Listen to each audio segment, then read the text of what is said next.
Good morning and welcome to the Stars Cafe Latte Chat. I'm Rajes Paul.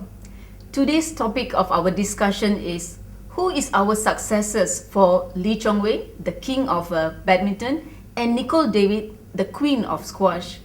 Both these athletes have done great for Malaysian, have decorated the Malaysian landscape sports, and they have through their exploits. But who are next after Nicol David and after Lee Chong Wei? What has gone wrong? Or is this statement even true? So today we are going to look into this, and we have here on my right is Mohammad Azlan Iskandar, former national squash player, #1 national squash player, who is heavily involved in the youth ministry right now. And beside him is none other than Ng Chin Chai, who is our secretary with the Badminton Association of Malaysia. And right at the end is Wong Choong Han, who was our former national #1 singles player, who is also now running a academy for juniors. Yeah, thank you for being with us today. And thank you. Okay, without any delay, I will go straight to the question. Why not? Yeah, maybe we can start with Azlan. Sure. Azlan, why do you think? Do you really think that we do not have any successes for Lee Chong Wei and Nicol? I think I'm just going to break it down. I think for squash, and maybe I'll touch a little bit on badminton as well. I mean, this is from my point of view. I think everyone has not seen how far Persatuan Squash Malaysia has gone back. You know, Nicol was in the system from 11 years old.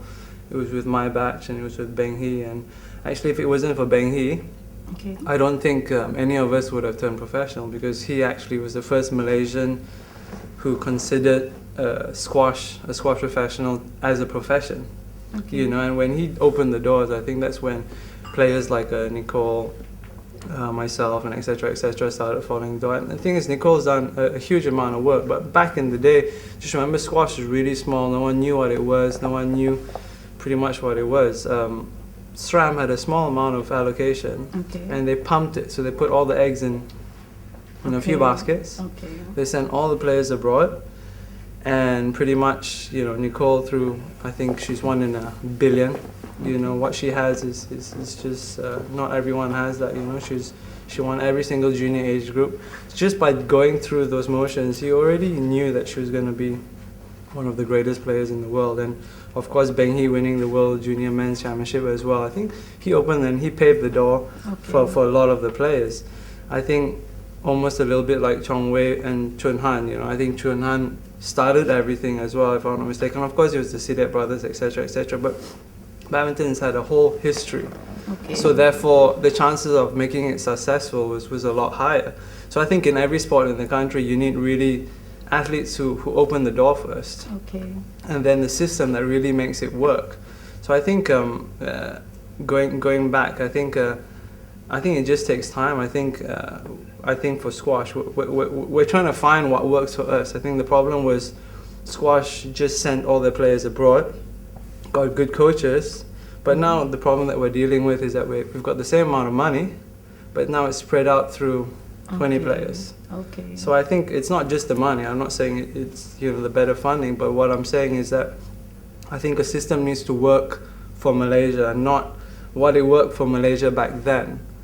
To make it more of an ecosystem, to make it more sustainable, and etc. etc. But if someone asks who is after Nicol David, can you say a few names? And I think we've got Wei Wen. I think Wei Wen is pretty much right in the heel of Nicol. I think Wei Wen's going to be top 4, top 5 in the world pretty soon. I think that's a pretty good achievement. I think we've got players like Delia, who's hung around in the top 20s, top 25s for a long time. But again, a sport that it's solid, it's not just having one world #1, it's having 10 guys in the top 30.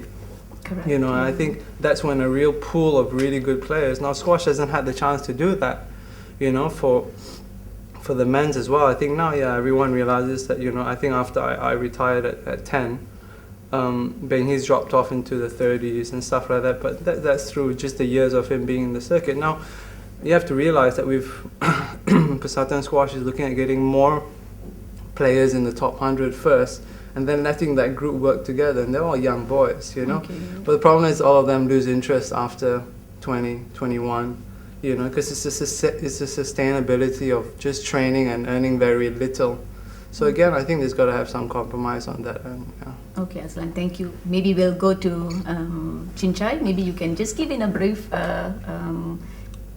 who's next after Lee Chong Wei. Do you see that as a issue?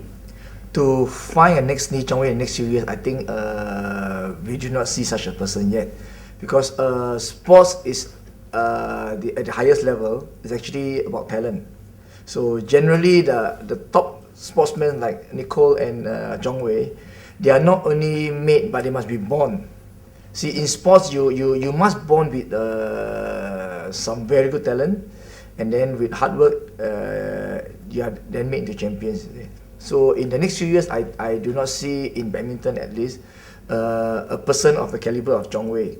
But what the probably BM can do is actually we have to work hard on a group of players, at least a team of good players, in order to bring honours for the country. But to get a person like Chong Wei, it must be born with such talent. Okay. So that is the difficulty in competing with nations like China and Korea and Indonesia, where they have mass population and also many talents compared to Malaysia. Malaysia, okay. Yeah. Choong Han, in 2002, if I'm not mistaken, Chong Wei defeated you in a national tournament, and after that you were number one at that time, and since then he has dominated the local scene here and of course the international. Yeah. Did you think that he will dominate for such long time, or what was your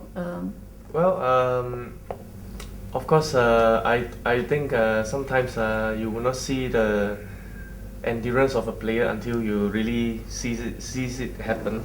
But definitely, I do agree with Chinchay that some players they are born with part of the talent and continue with their perseverance and hard work through the later years. They are groomed into a world champs and into a legend.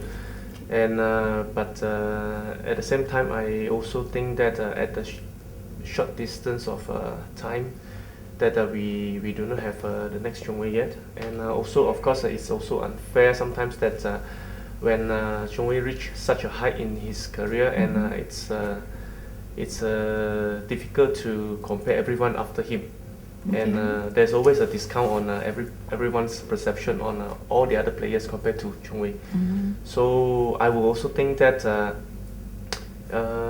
it's important that we focus on the young players and where they should groom, not just in terms of skills and physical, but also in terms of their own character.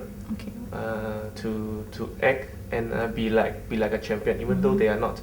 You know, that's your thinking will change, your body language will change your act, and I think that for a start is very important for everyone to have the same direction. It's where everyone is moving the boat rather than just one or two person. Okay. I mean, you're right to say that, because during your time, Choong Han, we had a few people who were, pushing each other. Yeah. You had Ong Yu Hock at that time, Yong Hock Kin at that time, you know. But now we only see Chong Wei. You know, the next person is Liu Darren, and he's very far away. Why is that? Well, I think also sometimes of course, I would say there are a few elements. One of it, of course, the player itself. They have to be firm enough and have a big heart. You know, as a top player, you really got to have a big heart to face all the pressure, all the challenge, and you need to have such a confidence that it is not just a confidence that you have it when you win. Okay. It's a confidence that you are able to overcome obstacles. That is the fundamental of what we call confidence. And I think these players they need to build that, okay. And that's where you inspire people around you, and you lift up the spirit of the whole team, and the whole team, when the whole teams move forward, you feel the energy and the. Okay, Choong Han, we will stop you right there.